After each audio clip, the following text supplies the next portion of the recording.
Doon sa mga nagtatanong pala kung kaya daw ng diagnostic tool na OBD, ayan, yung B519, tama-tama. Meron tayo dito medyo gear, check natin kung kayang mag-delete ng check engine. Kasi ito mga bro, ayan o, meron siyang check engine. So galing pala ito sa Bicol.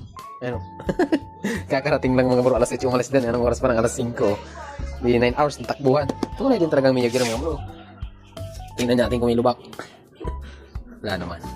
Ayun o, konti o. Bingas. Bagong palit ang gulong. O, check natin mga bro ha. So, doon sa mga nag-aabang o nagtatanong kung kaya daw yung Mio Gear. Tingnan natin kung anong makikita natin dito mga bro. So, kailangan nyo lang dito mga bro ng sakit na akma. Compatible dito. Kasi bawat motor, iba-iba po yan. Ano. Check natin tong OBD. Kailangan mga bro naka-on. Ano? Kailangan naka-on yung unit or yung motor. Check natin ha. Ayun, may check engine po yan ha. Ayun, check engine. Waiting. Ayun. So, mayroon tayong code founds. Ayan, isa. So, check ulit natin. Ayun. Vehicle speed sensor. Ayun yung, store codes. Yun yung makikita niya. So, try natin i-delete. Clear. DTC. Okay. Ayan. Check natin.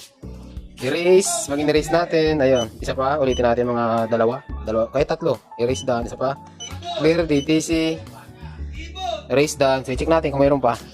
Charan! Yan nga bro, wala na, di ba?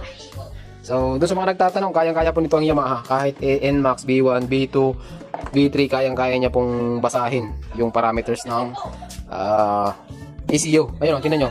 Pag in-off natin, check natin, check engine, yung patay. Ganun dapat mga bro. Di ba?